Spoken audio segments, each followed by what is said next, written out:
Cars. So much of our lives rely on them whether we know it or not. We use them every day and have been doing so for decades. And on top of that, we have developed a fondness for cars, a bond with them that stems beyond just a human and its mode of transportation. But isn't that all that it really is? A mode of transportation? Cars are a focal point in our media and culture, but why has our society become so fond of them? Even to the point of obsession, maybe. I decided to find out for myself just what makes these high-velocity hunks of steel and aluminum so special. But how would I find the answers to what I've been looking for? And furthermore, where would I find them?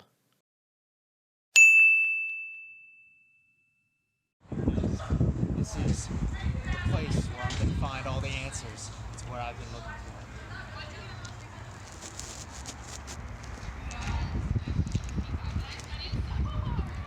Chanhassen High School. Nay, the Chanhassen High School basement. I would be lying if I said I'd been down there plenty of time, but I assure you, my initial hesitation and pants pissing at just the thought of going down there was not unwarranted. They tell stories of the Chan basement. Horrible, grotesque stories. Stories of students hiding under the staircase. Stories of students who could hack the school at any minute using what they learned down there. And of students that choose to use up an elective spot on ceramics. But I had to put those thoughts away. I needed answers, and nothing was gonna stop me. Not even liberal arts students. Right over there is the shop. It's so secluded and separated from the rest of the school building. It's almost unnerving, even.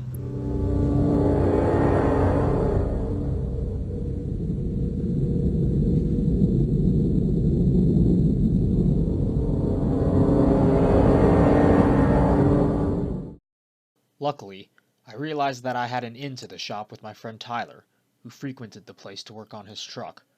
Hopefully, Tyler would be able to assist me in learning what makes these unique whips so gnarly. Alright, so Tyler, what are we doing here? I am sanding down the bumper on my truck right now. Do you mind if we sit down and I talk to you and ask some questions? Sure. Alright, let's go. Hi Tyler, thanks for talking with me. Your hands you got a lot of grease. Can you show the camera the grease on your hands? There's not that much. Why do you have all this grease on your hands, Tyler? Working on my car. Is it this right here? Yes. How long have you had it? 3 years? 3 years. What made you, what got you into cars in the first place? I don't know. I've always been into cars. So Tyler, anything you have to say to people who see your truck in the parking lot and think that you're a hick? I see myself as normal. You are pretty normal. Just with a sweet ass truck. Yeah. And it's old. It's not like I'm going off-road with it all the time. All right. It's 50. I might take through the mud a little bit, but I'm not gonna really go through. I'm not gonna be like all those kids that go through a lot of stuff. Okay. Because it's old and it's my baby. Your baby. Why do you say it's your baby? What makes you so attached to your GMC? Because I put a lot of time and work into it. Time and work. Could this be the key to what makes a car special? The work that the owner puts into it? If so, I needed to understand just what putting time and work into one's car really meant. What is it like working on your truck, Tyler? Good and bad at the same time. Why is it good? Because I like working on it and it makes me happy when I get something done. That's good. That's good. But Why is it bad? because sometimes when something doesn't work out, you get angry. Okay. It makes you mad. What's some things you've done while you've been angry working on your truck? Swear. You swear? It was already clear that Tyler was passionate about his truck, even to the point of adopting a horrible sailor mouth. I pushed him further in order to truly understand that passion burning inside of him. What is the ideal outcome that you plan on for your truck? What is the main goal? Well, there's a couple. What is the final product of this right here? What does it look like, and what is it like? What does it have? What does it have? Yeah. When you're all done with your truck, what will it be like? Well, What are you hoping for? Hopefully it won't leak any more oil. Why is it leaking oil right now? Because the rear main seal. Okay. It goes on the back of the engine. It's a seal to not let oil in. Yeah. Okay. Okay. But you have to lift that. You need a cherry picker. All right. All right. Okay. What's hard about doing this? Getting the bumper perfect. Really? But you got the other one so nice. What's so hard about this one? It has this little lip right there. Oh, I This see. little lip is kind of Yeah. hard to make. That does seem like even. right. Okay. All the way across How would you make this thing even? with sandpaper. Just a ton of sandpaper? Sandpaper and sanding it with either a block or doing it all the way in. I see.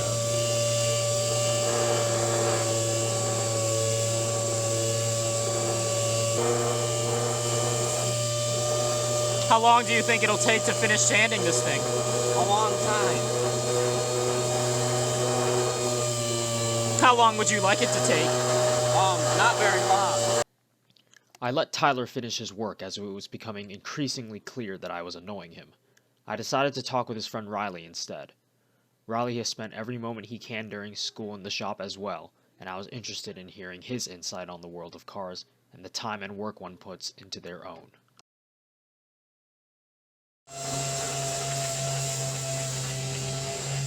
What is it like working on your truck? It is very nice to have a place where I can do it in warm indoor climates. You get very angry faster when you're cold. What are some challenges that you have faced? Well, currently I'm struggling with these plastic clip things right here that Ford decided to engineer. They're really hard to get out. I wish they would have just used screws. How come screws would have been better?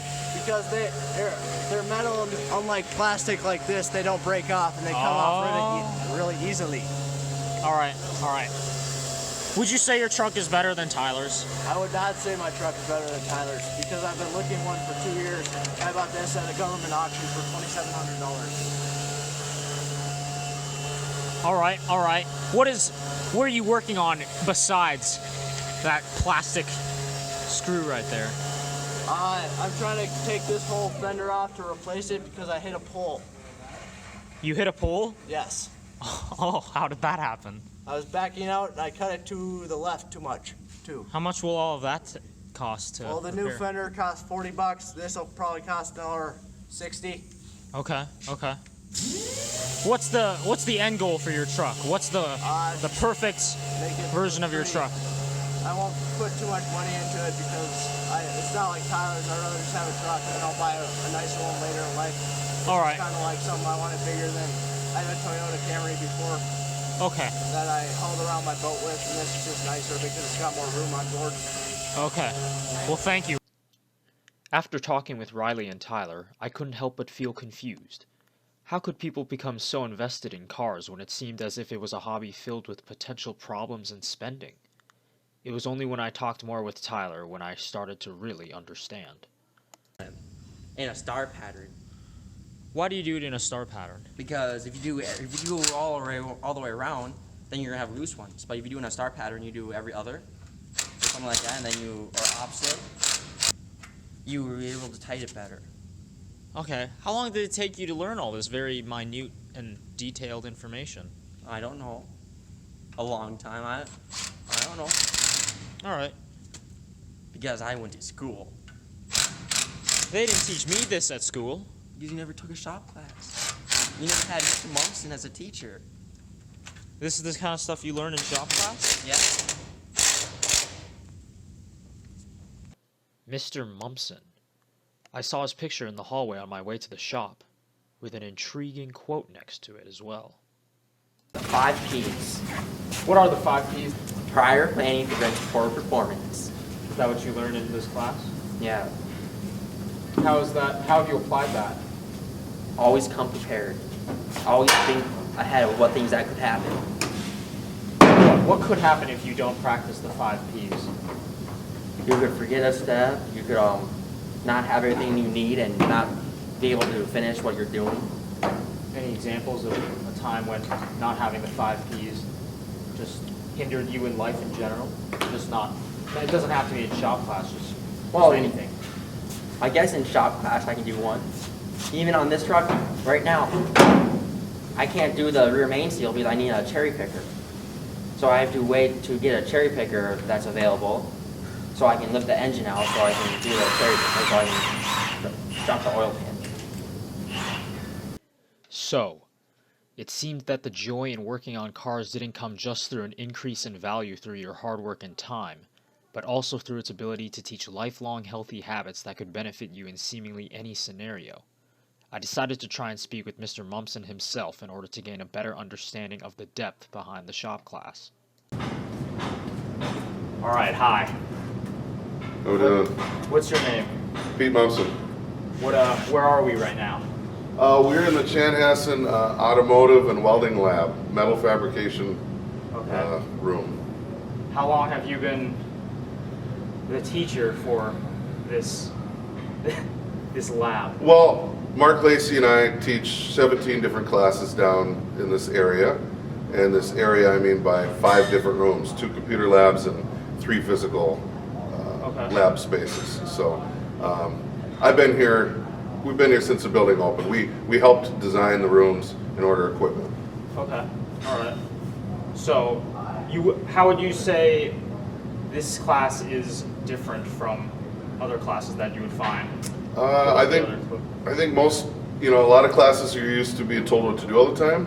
Right. And this is kind of an open-ended, you have a problem, we need to fix it. The motor doesn't run. What do we do to fix it? It might be something that's out of my league and we have to do research. We might have to call in experts or professionals from outside the building that actually do this for a living and come in and help us, watch YouTube videos, make a lot of custom parts to fix things. And a lot of problems just pop up, as you go. It's not like you just go buy a part and plug it in. There's usually hours worth of just getting to the part and broken bolts and rusty bolts and cutting things apart with torches just to get to it. So we always say it, if you're fixing something with automotive, it's going to take 3 times as long as you expected it to. Okay, which is different than just being in a math class and... Yeah, we're going to get through this lesson today. When I have a administrator or boss come down to observe one of my classrooms or lessons, they could ask 2 days before what I'm going to be doing that hour, and I can't answer that question. Because it really depends on how far we get today. And it's just, time is a variable there that you can't control or predict. It's not as absolute as 2 + 2 = 4. No, not at all. No, we're constantly just figuring out problems, custom problems that go along the way. Which brings me to a topic that Tyler and Riley brought up, which is the 5 Ps, which are, can you explain? The 5 Ps, prior planning prevents poor performance. It's not something I made up by any means. The guys laugh about it because there's a poster in the hallway that Mr. Lacey printed out that's got my ugly mug on there that scares the custodians at night. It's just something that really hits home with all these projects. I mean, even if you were doing the smallest welding project or the smallest woodworking project, you still need a sketch, you still need a list of materials that you need to go buy or acquire before you do it. You shouldn't just wing it on any project down here, no matter how small it is, or it's going to be garbage. Okay. Would you say that there have been plenty of times where if you didn't practice the 5 Ps in this alone, that problems would occur? Yeah, accidents, problems, broken parts, broken supplies, broken tools. I mean, there's a whole mountain of scrap metal back there of junk, that was supposed to be a welding project, but the welds stink on it because the gas ran out in the middle of the weld and the student didn't realize that, and then there's big porous air pockets in the weld and it's junk. A lot of my students are capstone students, and I ask them almost every other day when they're struggling through stuff, are you making a capstone or are you making a crapstone? It's totally up to you. How much work you put into it, how much research before you start it, how your planning is, and how you follow through with that. And it all comes back to those 5 Ps. All right. So with this mountain of preparation and potential problems that could occur, what do you have to say to people who are hesitant to just get started into something like all of this? Well, there's a foundation of knowledge you have to have. You can't just walk in the door and sign up for a capstone course. You've got to have 2 classes in our department area to even get into a capstone in our area. And if it's going to be a physical project and you're going to be doing welding or fabricating or woodworking or machining metals, we have to have students take our materials and engineering processes course. And it's kind of like intro to everything. I teach our students in 1 semester how to use every single woodworking tool and machine and every single metalworking machine in these 2 rooms. So when you've got that under your belt and you're OSHA certified, you've got the safety training and, I guess confidence to use these tools, whether it's here at school or at grandpa's house or at a job, you can do it safely. And you can come down here during wind times, before school, after school. Even if somebody doesn't have a class with me, let's say the junior, and then I see them as capstone student or senior, guys that have that training can stop down here at any time outside of class and work on stuff of their own. It's like, that's the key to all these rooms during your career here at Chanhassen, is getting that intro class. Because I know that you've got the base training to use any of this stuff, so that's kind of our biggest stepping stone, getting in your foot in the door here in our area. It seemed as if there were plenty of barriers to entry for taking a shop class. To find out how other students felt, I sent out a survey to get a consensus of the school's attitude towards cars and of the shop classes. After receiving the responses, I sat down with Tyler to bring in his perspective and reactions toward what other students had to say and their thoughts towards his beloved hobby. Hi, Tyler. Hi. So, I did a survey with Harlander's students. I have the responses right here. They said a lot of cool things about cars. Would you like to hear them? Yeah. I asked, have you ever taken a shop class at school? And 61% of people said no. What do you think of that? I thought it'd be a little bit more. What makes you think it would be more? I don't know, because it seems to be pretty busy down there. 48% of people said they don't consider themselves a car person. Well, what, 48%? 48% say they are not a car person. That's actually, I thought it'd be a lot more. I thought it'd be like 80% said they are not a car person. Most people said, the people who said no would say, because they don't interest me, because I don't care enough to learn about them. I have better things to do. I don't like cars. I don't care.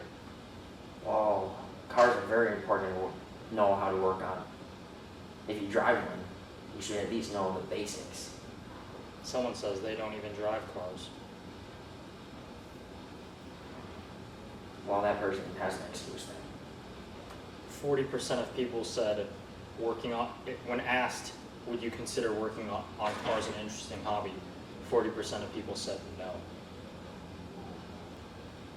46% of people said yes, but the rest said depends, not all the time, sort of, don't care. So most people didn't say yes. Most people said don't care. Most people said no or something else, but not yes. I expect that. Most people don't care about their car. That's why they all break down. Because they don't know how to take care of their car. Okay. It's a sad thing. It is very sad. But hey, 77% of people said they do know someone who works on cars. That might be you. Well, I hope for everyone to know or someone that works in a car for their own benefit, for their car. Right. So the general consensus is most people either don't care about cars or flat out don't think cars are interesting. What would you say to them to change that? Well, I don't know. For the people that don't care about cars, if you drive a car, you need to know how to work on it, at least the basics. So for one reason, if you take it to a shop, they'll try to rip you off if you don't know what you're doing. So it's How will always, they rip you off? like they'll tell you something that's bad with your car that's not really bad with your car and try to make you pay to replace it, even though you don't need to get more money out of you. So it seems that in addition to a sense of value and healthy habit building, working on cars can also save you money. I've only scratched the surface of the world of cars, and yet I feel as if I've already learned so much, yet also so little. I've witnessed problems and learned of challenges faced while taking part in this hobby, yet these negatives bring about positives that I feel heavily outweigh the cons. Working on and taking an interest in cars involves problem solving, focus, and determination. I now know that the joy we receive from cars isn't solely from the car itself, but from the passion and spirit that working on it brings out in us.